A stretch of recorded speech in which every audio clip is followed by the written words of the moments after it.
Hello students, today we are going to start with the second part of human reproductive system, that is the female reproductive part. Earlier we had studied the male reproductive part, so today we are going to understand the different parts of a female reproductive system, along with it also the process of formation of a ovum, that is oogenesis. Okay, so here as you can witness on my board, the full structure of female reproductive part has been drawn in a miniature form, and the main organ of this reproductive system, that is the ovary, has been drawn. Okay, here it is a mammalian ovary. So primarily we will be focusing on this structure, and also the structures which are the accessory ones, those also we will get idea about it. Okay, so today what we are going to study is, as we know, reproductive system has two main parts. One is the primary sex organ and another is the accessory parts. So primary sex organ in case of female reproductive is the ovary. Okay, in human females, ovaries are the primary sex organs. Okay, so we know that ovaries are also located in the upper pelvic cavity. They are two in number and are located on each side, as you can see here, on each side, either side of the uterus. Okay, this ovary actually it resembles a unshelled almond. ঠিক আমন্ডটা দেখতে যেমন হয়, একটা আমন্ডের চোকলা ছাড়িয়ে দিলে যেরকম একটা ডাল হোয়াইট কালার তৈরি হয়, সেই কালারেরই হয় এবং অনেকটা এরকম ওভাল শেপডেরই হয়।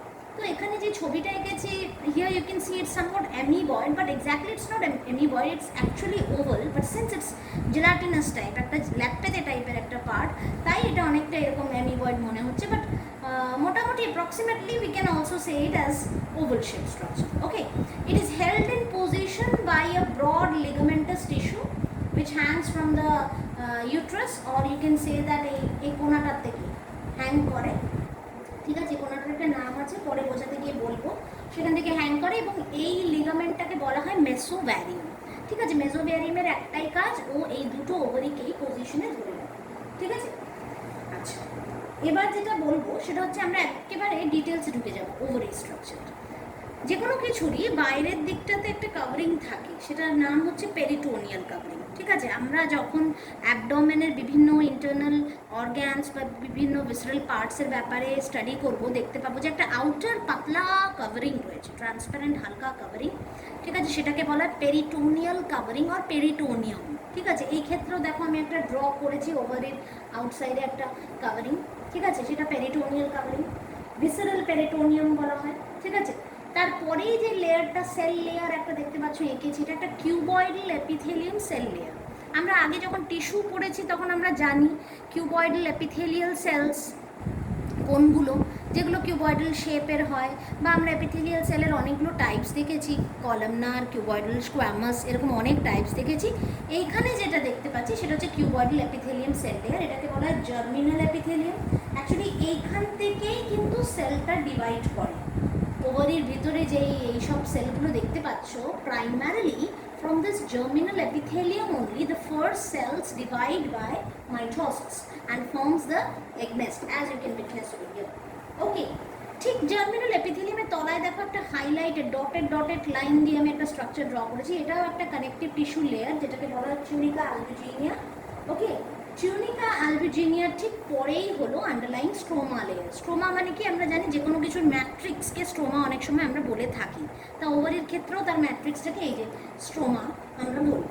ঠিক আছে, আচ্ছা, ওভারিয়ান স্ট্রোমাটার দুটো পার্ট আছে, একদম সাইডের দিকগুলো ডেন্স, সেটাকে বলি আমরা কর্টেক্স, ভেতর দিকটা হালকা, ঠিক আছে, নট সো ডেন্স, সেটাকে আমরা মেডুলা বা মেডুলা বলি।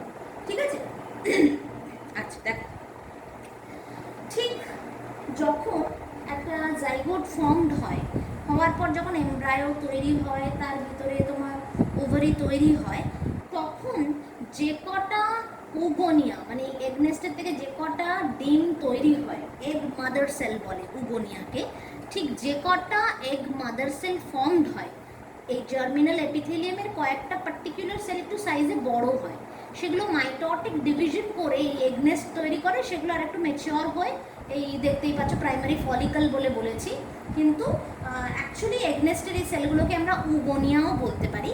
তো উগোনিয়া মানে হচ্ছে কিছুই না বাট এগ মাদার সেল, সেগুলোই পরবর্তীকালে ডেভেলপমেন্ট করে এই প্রাইমারি সেকেন্ডারি এইসব ফলিকল টাইপস তৈরি করবে।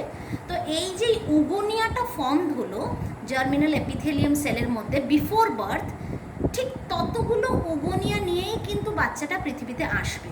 তারপর কিন্তু আর নতুন করে কোনো উগোনিয়া তৈরি হয় না, তারপর কিন্তু জার্মিনাল এপিথেলিয়ামের ডিভিশন করে কোনো উগোনিয়া আর ফর্মড হয় না।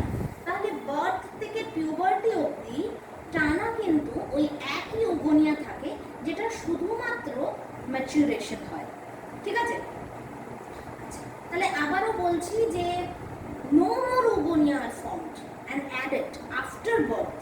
Okay, oogonias are the egg mother cells which divide by mitosis forming primary oocyte. Okay, এখানে যে প্রাইমারি ফলিকলটা বলেছি কিভাবে ডেভেলপ করছে আমি বলবো, তার আগে বলছি এইগুলোই উগোনিয়াগুলো প্রাইমারি oocyte তৈরি করে।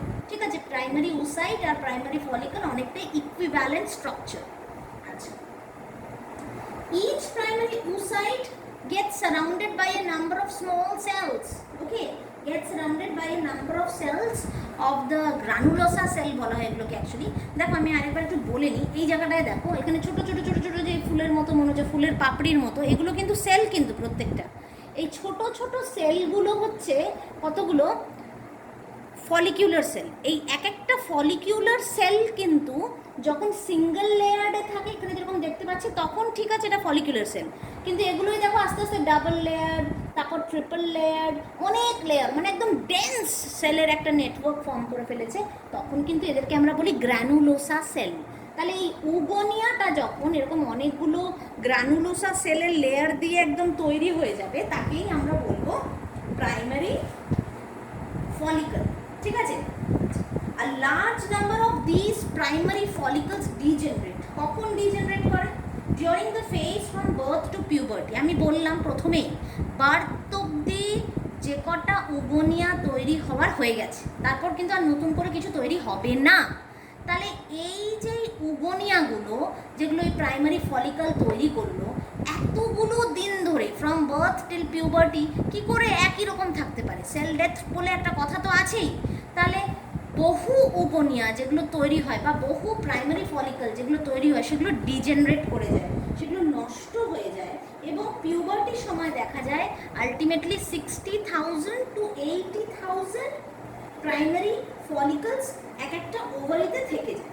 ওকে, এই প্রাইমারি ফলিকলসগুলো যখন আরও দেখো আরও ঘন লেয়ার্স অফ সেল, গ্র্যানুলোসা সেল দিয়ে কাভার্ড হয়ে যাচ্ছে বা ফলিকুলার সেলস দিয়ে কাভার্ড হয়ে যাচ্ছে, তাকে আমরা বলছি প্রাইমারি থেকে সেকেন্ডারি ফলিকল। ভেতরেরটা হচ্ছে primary oocyte, when it gets surrounded by follicular cell it is known as primary follicle. This primary follicle when becomes more surrounded by more layer of granulosa cell, it gives rise to secondary follicle.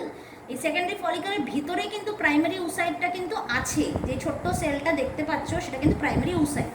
ঠিক আছে, আচ্ছা, secondary ফলিকলটা সুন টারশারি ফলিকলে change হয়, কিন্তু দেখো এই চেঞ্জটা যখন হচ্ছে এদের মধ্যে আমরা একটা চেঞ্জ লক্ষ্য করছি, ভিতর দিকে একটা ফ্লুইড ক্যাভিটি কেমন আস্তে আস্তে বাড়ছে। ঠিক আছে, এই যে ফ্লুইড ক্যাভিটিটা, এটাকে ফলিকুলার অ্যান্ট্রন বলা হয়। খুব সহজ ভাষায় যদি বলি, এটা হচ্ছে antral cavity which is filled by a fluid। ঠিক আছে, এই ফ্লুইডটা ফিল্ড হওয়ার জন্যই আস্তে আস্তে ফ্লুইডের লেভেলটা বেড়েছে, দেখো এখানে কত বেড়ে গেছে, বাড়ছে বলে কিন্তু size of this follicle is also increasing. এবং যখন পুরোপুরি ফিল্ড আপ হয়ে যাবে, যতটা ওর ক্যাপাসিটি পুরোপুরি ফিল্ড আপ হয়ে যাবে, then we will call it as a mature Graafian follicle. I think up till this everything is clear to you. Okay, আচ্ছা, যদি আমরা এই ফলিকলটাকে ভালো করে লক্ষ্য করি, তাহলে আমরা দেখতে পাবো এর এইখানটায়, ঠিক এই জায়গাটা একটা oocyte রয়েছে, প্রাইমারি oocyte যেটাকে আমি বলছিলাম, সেটারও তো গ্রোথ হচ্ছে পাশাপাশি, এখানে একটা oocyte রয়েছে। সেই oocyteগুলো কিন্তু একটা লেয়ার দিয়ে ঘিরে থাকে, সেই লেয়ারটার নাম হচ্ছে জোনা পেলিউসিডা। ঠিক আছে, জোনা পেলিউসিডাও কিছু হোমোজিনাস মেমব্রেন দিয়ে তৈরি। আমি ম্যাচিওর গ্রাফিয়ান ফলিকুলার স্ট্রাকচারটা নিয়ে একটু আলোচনা পরে করব, কিন্তু আমি জাস্ট ওভারির ভেতরে চেঞ্জেসটা আগে ডেসক্রাইব করব, কারণ আমি তারপর বোর্ডটা মুছে দেবো। আমাকে গ্রাফিয়ান ফলিকুলার ডায়াগ্রামটা এঁকে না বোঝালে তোমরা বুঝতে পারবে না, তাই আপাতত ডেভেলপমেন্টটাই আগে কনসেন্ট্রেট করবো।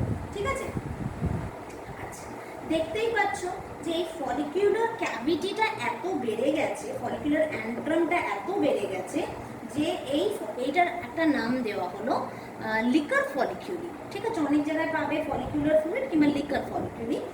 এটার এত বেশি ওয়েট হয়ে যাওয়ার ফলে এই জায়গায় যে সেলসগুলো দেখতে পাচ্ছ, এই জায়গায় সেলসগুলোকে আবার কিউমিউলাস ওফোরাস বলা হয় কিংবা কিউমিউলাস ওফোরিকাস বলা হয়, যে কি গ্র্যানুলোসা সেল দিয়েই তৈরি এবং প্রাইমারি ওসাইট বা ওসাইটটাকে সে ভেতর দিকে ঠেলছে। প্রাইমারিটা কিন্তু আস্তে আস্তে সেকেন্ডারি ওসাইটেও পরিণত হচ্ছে, চেঞ্জ হচ্ছে। ঠিক আছে, এবং টোটালটাই কিন্তু গ্র্যানুলোসা সেল দিয়ে তৈরি, শুধু ডিফারেন্সটা হচ্ছে এই দেখো ওসাইটটাও ডেভেলপ করছে এবং এই স্টক লাইক স্ট্রাকচারটা যখন তৈরি হয় এটাকে বলা হয় কিউমিউলাস ওফোরিকাস। ঠিক আছে, আর এর সারাউন্ডিং কিছু লেয়ার্স তৈরি হয়ে যায় এই ওসাইটটা। স্ট্রাকচারটা আমি পরে আলোচনা করবো, একেবারে গ্রাফিয়ান ফলিকলের স্ট্রাকচার আর ওসাইটের স্ট্রাকচার একসাথে আলোচনা করব। মোট কথা যেটা আমার বলার কথা সেটা হচ্ছে যে এই গ্রাফিয়ান ফলিকল একবার তৈরি হয়ে যাওয়ার পর ম্যাচিওর যেই হয়ে গেল, ও আর এই ওয়েটটা সামলাতে পারে না, ও এই মেমব্রেনের সাথে কি ধাক্কা খায়, ধাক্কা খাওয়ার ফলে ও রাপচার করে। দেখতেই পাচ্ছ এই সেকেন্ডারি ওসাইট স্টেজ যেই হয়ে যাবে এই ওসাইটটার বয়স, তখন সেই বয়সে সেকেন্ডারি ওসাইট স্টেজে Graafian follicle will rupture, liberating the secondary oocyte, okay, and the antral fluid. বাদ বাকি এই গ্র্যানুলোসা সেল বা এই লেয়ারটা পুরো পড়ে থাকবে। গ্রাফিয়ান ফলিকলের যে এগুলোকে বলা হয় remnants of Graafian follicle, they will stay back forming corpus luteum. We have a very brief idea about corpus luteum in our lower classes. Now we are going to understand it in details. ঠিক আছে, তাছাড়া একটা কথা বলবো, কিছু ovarian follicle আছে যেগুলো ধরো এই প্রাইমারি ওসাইট স্টেজে যখন ছিল সেই সময় অনেক কিছুই ডিজেনারেট করে গেছে। এই যে বললাম প্রাইমারি ওসাইট স্টেজে প্রচুর ফলিকলস ডিজেনারেট করে, এই ডিজেনারেশনটাকে বলা হয় ফলিকুলার অ্যাট্রেসিয়া। ঠিক আছে, আর এই যেই ফলিকলসগুলো ডিজেনারেট করে যায় সেগুলোকে ওভারির মধ্যে আমি লাল দিয়ে ডিনোট করেছি। ঠিক আছে, আর সেগুলোকে অ্যাট্রেটিক ফলিকলসও আমরা বলি। ঠিক আছে, এই যে process of liberation of a secondary oocyte from the Graafian follicle is known as ovulation. এটা মেনস্ট্রুয়াল সাইকেল তোমরা একটু আধটু পড়েছো ক্লাস 10-এ। মেনস্ট্রুয়াল সাইকেলের ঠিক 13th বা 14th ডেতে হয়। আমরা মেনস্ট্রুয়াল সাইকেল অনেক ডিটেলসে পড়বো এবার, কিন্তু এটা আমাদের সেকেন্ড পার্টে থাকবে। ঠিক আছে, মানে থার্ড পার্টে থাকবে, সরি, সেকেন্ড পার্টে we are going to deal with this one. Okay, আচ্ছা, তাহলে দেখো বাচ্চারা, এরপর আমি যেটায় চলে যাচ্ছি সেটা হলো এই যে ফলিকুলার সেলগুলো তোমরা দেখতে পাচ্ছিলে বা গ্র্যানুলোসা সেলগুলো দেখতে পাচ্ছিলে। গ্র্যানুলোসা সেল তো জাস্ট লেয়ারিফিকেশন হয় যখন এই একই ফলিকুলার সেলকেই বলা হয়। ফলিকুলার সেলের একটা বিশাল বড় রোল আছে ফিমেল রিপ্রোডাকশন। এরা প্রচুর হরমোনস তৈরি করে, মেনলি ইস্ট্রাডায়ল তৈরি করে। ইস্ট্রোজেন যেটা তৈরি করে তার অনেকগুলো ফর্মস হয়, ইস্ট্রন, ইস্ট্রাডায়াল, ইস্ট্রোজেন, এরকম অনেকগুলো ফর্মস হয়। তা ইস্ট্রাডায়াল ফর্মে ইস্ট্রোজেনটাকে ফলিকুলার সেলসরা তৈরি করে, সিনথেসাইজ করে। ইস্ট্রাডায়ালের অনেক কাজ আছে, ও ইউটেরাইন মেমব্রেনের ওপর অনেক রকম কাজকর্ম করে, সেটাতে আমরা পরে আসবো মেনস্ট্রুয়াল সাইকেলে। আপাতত এটা আমরা জেনে রাখবো যে ফলিকুলার সেলসরা ইস্ট্রাডায়াল নামক একটি হরমোন সিনথেসাইজ করে। ঠিক আছে, যেই রেমনেন্টসগুলো তৈরি হয়ে গেল আমরা দেখতে পাচ্ছি সেই রেমনেন্টটার মধ্যে প্রচুর ব্লাড ক্লটস থাকে। যেখানে একটা ড্র করেছি আমি ব্লাড ক্লট থাকে, প্রচুর ব্লাড ভেসেলসরা এই জায়গাটা এসে জড়ো হয় এবং এই সেলগুলোর ভেতরে একটা ইয়েলো কালারের পিগমেন্ট ফিল আপ হতে শুরু করে দেয়, সেটার নাম হলো লিউটিন। এই লিউটিন পিগমেন্টের অ্যাগ্রিগেশন হতে শুরু করে বলেই এটার একটা ইয়েলোইশ কালারেশন হয় এবং প্রথম অবস্থায় এই ব্লাড ক্লটগুলো থাকে বলে এটাকে কর্পাস হিমোরহ্যাজিকাম বলা হয়। আমি এতগুলো স্টেজ এখানে দেখাতে পারবো না বলে আমি আঁকিনি। যখন ব্লাড ক্লটটা থাকবে তখন এটাকে আমরা বলবো কর্পাস হিমোরহ্যাজিকাম। ব্লাড ক্লটসগুলো আর ব্লাড ভেসেলসগুলো আস্তে আস্তে একদম ভাঙতে শুরু করে দেবে, ডিজেনারেট করতে শুরু করে দেবে, তখন শুধু এই ইয়েলো মাসটা পড়ে থাকবে আর তখন আমরা তাকে বলবো কর্পাস লিউটিয়াম। আস্তে আস্তে দেখতে পাবো যে যদি প্রেগনেন্সি না হয় তাহলে এই কর্পাস লিউটিয়ামটাও ডিজেনারেট করবে, সবটাই মিশে যেতে চাইবে ম্যাট্রিক্সের সাথে, সেই স্টেজটাকে বলবো হোয়াইটিশ হয়ে যাবে আর কি ওই পার্টটা, কারণ লিউটিন পিগমেন্টটা ডিজেনারেটেড হয়ে যাবে বা ডিসোসিয়েট করে যাবে। এটাকে বলা হবে হোয়াইট মাসটাকে কর্পাস অ্যালবিক্যান্স। ঠিক আছে, আর অ্যালবিক্যান্স তারপর পুরোপুরি এই স্ট্রোমার সাথে মিশে যাবে। কিন্তু এই কর্পাস লিউটিয়ামের একটা বিশাল বড় রোল আছে। কর্পাস লিউটিয়াম আরও একটা ইম্পর্ট্যান্ট ফিমেল হরমোন তৈরি করে, যার নাম হচ্ছে প্রজেস্টেরন। ঠিক আছে, প্রজেস্টেরনেরও অনেকগুলো কাজ আছে ইউট্রাসের মধ্যে, সেগুলোও আমরা আলোচনা করব ইন দ্য মেনস্ট্রুয়াল সাইকেল। আপাততকুর জন্য আমরা এটুকু জানবো যে প্রজেস্টেরন সিনথেসিস কর্পাস লিউটিয়াম করে। এছাড়া আরেকটা নামকরা হরমোন তৈরি করে যার নাম হচ্ছে রিল্যাক্সিন। রিল্যাক্সিন পার্চুরেশনে একটা রোল প্লে করে। বাচ্চার ডেলিভারির সময় ইউটেরাইন কন্ট্রাকশন করতে রিল্যাক্সিন হেল্প করে, সেই জন্য সেই হরমোনটা কিন্তু এই কর্পাস লিউটিয়ামই তৈরি করে। কর্পাস লিউটিয়াম যে ডিজেনারেট হয়ে যাবে, এই দুটো হরমোনের লেভেল হঠাৎ করে ফল করে যাবে। তাহলে ওভারির মোটামুটি ফাংশনটা আমরা এখান থেকে বুঝতেই পারছি। ওভাম তৈরি করা, এই সেকেন্ডারি ওসাইট স্টেজে যেটাকে ছেড়েছে সেটাকে আমরা বলতে পারি ইম্যাচুয়ার ওভাম, সেটাকে তৈরি করা একটা মূল কাজ। যেই ওভামটাকে বা সেকেন্ডারি ওসাইটটাকে এখানে থাকা ফিঙ্গার লাইক প্রজেকশন, যেগুলোর নাম হলো ফিমব্রিয়ে, সে কালেক্ট করে এই যে হাতের মতো জায়গাটায় ফানেল শেপ স্ট্রাকচার, এটাকে ওভিডিউসাল ফানেল কিংবা ইনফান্ডিবিউলাম বলা হয়, তাকে দিয়ে দেয়। সেখান থেকে ডিমটা due to peristaltic and ciliary movement it moves into the fallopian tube or the oviduct where it waits for the sperm. একমাত্র স্পার্মের এন্ট্রি হলে তখনই এই সেকেন্ডারি ওসাইটের পুরোপুরি মিওসিসটা কমপ্লিট হবে, না হলে কিন্তু এটা কিন্তু মিওসিসের মেটাফেজ 2 স্টেজে এসে আটকে থাকবে। এই মিওসিস 2 মেটাফেজে এসে আটকে থাকবে, মিওসিস 2 এর মেটাফেজ স্টেজে আটকে থাকবে এবং এই স্টেজটা থেকে একমাত্র প্রমোট করতে পারবে টু অ্যানাফেজ এমপিএফ নামক একটি ফ্যাক্টর, যেটা স্পার্মের কাছে আছে। আর স্পার্ম এন্ট্রি হলে একমাত্র তখনই secondary oocyte will be converted into a complete mature ovum। আশা করি এতটা দূর অবধি তোমাদের সবারই ক্লিয়ার হয়েছে। আমি তাহলে এর পরের যে পার্টটা ইউট্রাস, সেটা ব্যাপারে বলবো। ওভারির পর, ovary prime sex organ of females, এরপর যেটা আমরা জানবো সেটা হলো এই স্ট্রাকচারটা, এই পুরো এই স্ট্রাকচারটাকে আমরা বুঝবো, এটাকে বলা হয় ইউট্রাস। এই ইউট্রাসের অনেক নাম, মেট্রা, হিস্টেরা, বুম্ব, এই সব নামগুলোর সাথে আমরা পরিচিত। ইউট্রাস একটা হলো মাস্কুলার পেয়ার শেপ স্ট্রাকচার, দেখতে পাচ্ছ পেয়ারের মতো শেপটা, ঠিক আছে, যেটা আমাদের পেলভিক ক্যাভিটিতে ইউরিনারি ব্ল্যাডারের দুটো সাইডে লোকেটেড। ঠিক আছে, এই ইউট্রাসের মাথাটা, এই যে এই জায়গাটাকে বলা হয় ফান্ডাস, এটার বডিটাকে বলা হয় কর্পাস, এই পুরো এই বডিটাকে বলা হয় কর্পাস। আর আমি বলেছিলাম তোমাদের বলবো যেই জায়গা থেকে মেসোভ্যারিয়ামটা ঝোলে, তার মানে এই কর্পাস আর এই ফ্যালোপিয়ান টিউবের মাঝখানে এই কর্নারটাকে বলা হয় কর্নুয়া। ঠিক আছে, আচ্ছা এবার দেখো এইখানে আমরা যদি লক্ষ্য করি ইউট্রাসের যে মুখটা, এটা আমরা জানতাম, এটাকে বলা হয় সার্ভিক্স। ঠিক আছে, সার্ভিক্সটা হচ্ছে আমাদের অ্যাকচুয়ালি বার্থ ক্যানালের কাজ করে, সেই জন্যই এটার ভেতর দিকটা, সার্ভিক্সের ভিতরটাকে বলা হয় ইন্টারনাল ওস, মানে একদম এই মুখটাকে বলা হয় ইন্টারনাল ওস, আর এটা যেখানে সে শেষ করে আর ভ্যাজাইনার সাথে জয়েন করে সেটার নাম হলো এক্সটার্নাল ওস। ঠিক আছে, আচ্ছা ইউট্রাস একটা বহু থিক মাস্কুলার ওয়াল দিয়ে তৈরি, যেই মাস্কুলার ওয়ালটা 3টে লেয়ার। বাইরের দিকটাকে আমরা বলি পেরিমেট্রিয়াম, মাঝখানটাকে আমরা বলি মায়োমেট্রিয়াম, এবং একদম ইনারমোস্ট লাইনিংটাকে আমরা বলি এন্ডোমেট্রিয়াম। মায়োমেট্রিয়াম সবচেয়ে থিকেস্ট মাস্কুলার ফাইব্রাস পার্ট, যেটা কি সব থেকে বেশি কন্ট্রাক্ট করে বাচ্চার ডেলিভারির ক্ষেত্রে।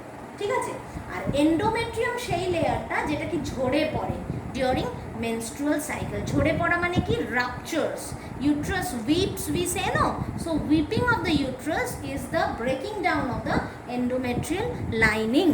আশা করি বাচ্চারা এতদূর তোমাদের ক্লিয়ার হয়েছে। ইউট্রাসের একটাই কাজ, লেবার যখন হয় জেস্টেশন পিরিয়ডে, লেবারের সময় কন্ট্রাক্ট করে বাচ্চাটাকে বার করে দেওয়া, এবং it also provide site for implantation and growth of the baby. বাচ্চাটা এখানে গ্রো করে। ঠিক আছে, এরপর নিচের দিকে চলে আসছি, যেটা হলো ভ্যাজাইনা। ভ্যাজাইনার মুখটাকে আমরা বলি ভ্যাজাইনাল অরিফিস। ঠিক আছে, এই ভ্যাজাইনাটা মোটামুটি 10 সেন্টিমিটারের মতো লং হয়, এবং এই ভ্যাজাইনাল অরিফিসটা এই জায়গাটা একটা মাস্কিউলার কাভারিং আছে, মেমব্রেন রয়েছে, যেটার নাম হচ্ছে হাইমেন।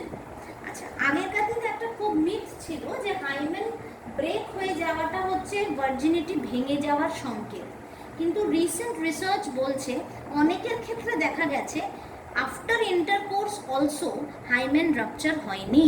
আবার অনেকের ক্ষেত্রে দেখা গেছে উইথাউট ইন্টারকোর্স, শুধুমাত্র এক্সারসাইজ, ফিজিক্যাল অ্যাক্টিভিটিস, বাইসাইক্লিং, সুইমিং এইসব করেও হাইমেন ব্রেকডাউন করে গেছে।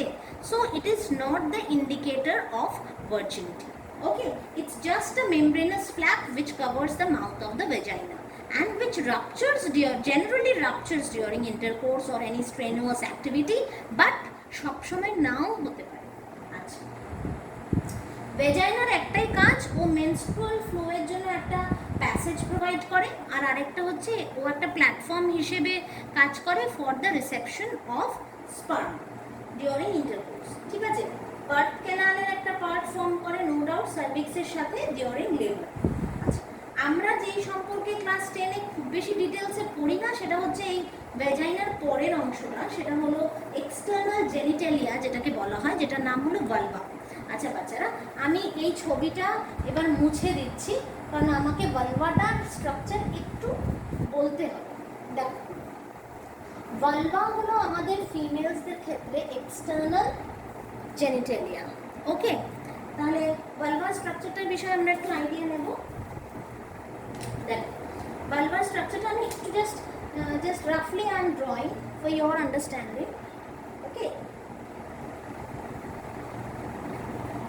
I am not drawing a very artistic sketch over here, just for your understanding I am drawing a pic. এই উপরের যে পার্টটা দেখতে পাচ্ছ, আমি একটা জাস্ট হাইলাইটিং করে বলছি। এই উপরের পার্টটা, মোট কথা এই পুরো ভালভাতে আমরা 5টা পার্টস করব। ঠিক আছে, 5টা পার্টসের মধ্যে যেটা সবচেয়ে টপমোস্ট পার্ট দেখতে পাচ্ছ, সেই টপমোস্ট পার্টটাকে বলা হয় মন্স পিউবিস। ঠিক আছে, মন্স পিউবিস। এই মন্স পিউবিসের পর যে পার্টটা দেখতে পাবে সেটা হলো ক্লিটোরিস। ক্লিটোরিসের পর যেটা দেখতে পাবে সেটা হলো লেবিয়া মেজোরা। লেবিয়া মেজোরার পর যেটা দেখতে পাবে সেটা লেবিয়া মাইনোরা, আর লেবিয়া মাইনোরার পর যেটা দেখতে পাবে সেটা হলো পেরিনিয়াম। ঠিক আছে, অনেক সময় যেহেতু রিপ্রোডাকশনের সাথে অনেকটা ভাবে ব্রেস্টটাও অ্যাসোসিয়েটেড, তাই আমরা অনেক সময় ম্যামরি গ্ল্যান্ডটাকে এর মধ্যে, অনেক সময় না, আমরা ম্যামরি গ্ল্যান্ডটাকে এর মধ্যে ধরি। ঠিক আছে, আচ্ছা এখানে একটা ছবি এঁকেছি, একটু বোঝার চেষ্টা করো। ঠিক যেই জায়গাটায় ফ্যাটি টিস্যু দিয়ে কভার করা এবং হেয়ার দিয়ে ঢাকা, এই জায়গাটা হচ্ছে reason of presence of pubic hairs in females, এটাকে বলা হয় মন্স পিউবিস। এটাকে বলা হয় মন্স পিউবিস। মন্স পিউবিস থেকে একটু নিচের দিকে নামলে পরেই আমরা দেখতে পাবো যে এখানে একটা homologous structure to glans penis রয়েছে। আমাদের না এই জায়গাটা এটাই মনে রাখতে হবে যে ঠিক মেলদের কোন কোন পার্টের সাথে কোন কোন পার্ট ফিমেলদের হোমোলোগাস। এটা একটা খুব কমন কোয়েশ্চেন পরীক্ষার। আমি তোমাদের আগেও বলেছি যে আমি যে ধরনের কোয়েশ্চেন্সগুলো মোটামুটি জয়েন্টে আসতে পারে বা বোর্ডে আসতে পারে সেগুলো একটু পড়ানোর সময় আইডিয়া দেবো। তো এটা একটা খুব কমন কোয়েশ্চেন যে বলো তো লেবিয়া মাইনোরা সাথে মেলের কোন পার্টটা হোমোলোগাস, বা লেবিয়া মেজোরার সাথে কোনটা হোমোলোগাস, এরকম একটা ব্যাপার থেকেই যায়। ঠিক আছে, সেই কারণেই বলছি যে আমাদের এইটার মধ্যে, এক্সটার্নাল জেনিটালিয়ার মধ্যে শুধু এটাই মনে রাখতে হবে যে কোন পার্টটা হলো হোমোলোগাস টু মেলস উইচ পার্ট। ওকে, তাহলে বুঝতে পারছো হেয়ারি পার্টটা হচ্ছে মন্স পিউবিস। এই যে পার্টটা, এখানে একটা ছোঁচালো পার্ট দেখতে পাচ্ছ তোমরা, সেই ছোঁচালো পার্টটাকে বলা হয় ক্লিটোরিস। ঠিক আছে, এই যে এইটা হচ্ছে clitoris. It is actually a গর্ত which is present after the mons pubis। এর একটা আরো একটু প্রজেকশন থাকে যেটাকে প্রেপিউস বলা হয় অফ ক্লিটোরিস। প্রেপিউস অফ ক্লিটোরিস বলা হয়।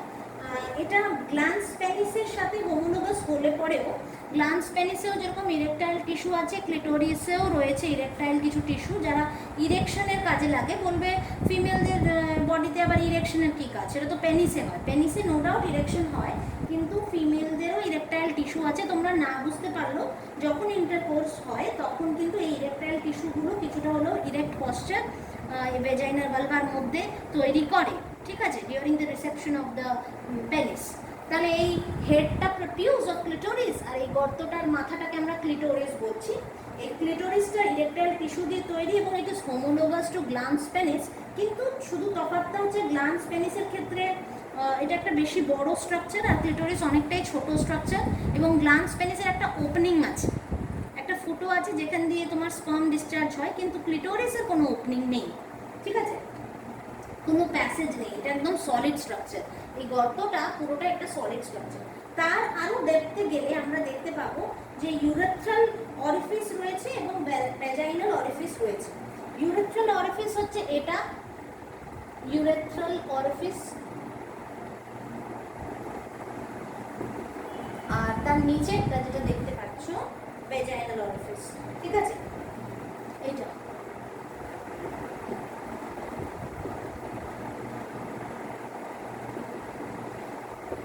বুঝেছ? আচ্ছা, এই ইউরেথ্রাল অরিফিস আর ভ্যাজাইনাল অরিফিসের মধ্যে একটা তফাৎ আছে। কি তফাৎ ডিটেলসে আমি আসছি একটু পরে, তার আগে আমি প্রত্যেকটা লেয়ার্স একটু বলে নিই, 5টা লেয়ার। এই ভেতরের এই পার্টটার পরে বুঝতে পারছো ভ্যাজাইনাল অরিফিস মানে opening of vagina, it will provide passage for menstrual flow, and urethral orifice means it will provide a passage for urinary flow. কারণ মেয়েদের ক্ষেত্রে it is not urinogenital system, the genitalia and the urinary system is different, কিন্তু ছেলেদের ক্ষেত্রে it's a urinogenital system, সেই জন্য ওদের penis এবং penis serves the common passage for sperm and urine. ওকে, আচ্ছা, আশা করি এই জায়গাটা বুঝেছো। এবার লেবিয়া মেজরাতে যাই। দেখো এর পরের যে লেয়ারটা ফ্লেশি কিছু ফোল্ডস অফ স্কিন দিয়ে তৈরি, যেটা অ্যাকচুয়ালি এই ভালভার বাউন্ডারিও বটে, ঠিক আছে। এর মধ্যে প্রচুর সেবাসিয়াস গ্ল্যান্ডস রয়েছে এবং এটা homologous to scrotum of the male, ঠিক আছে, সেটা হলো লেবিয়া মেজোরা। বলে দিই, এই মোটা যেই অংশটা দেখতে পাচ্ছ এই জায়গাটা, এটা হচ্ছে লেবিয়া মেজোরা,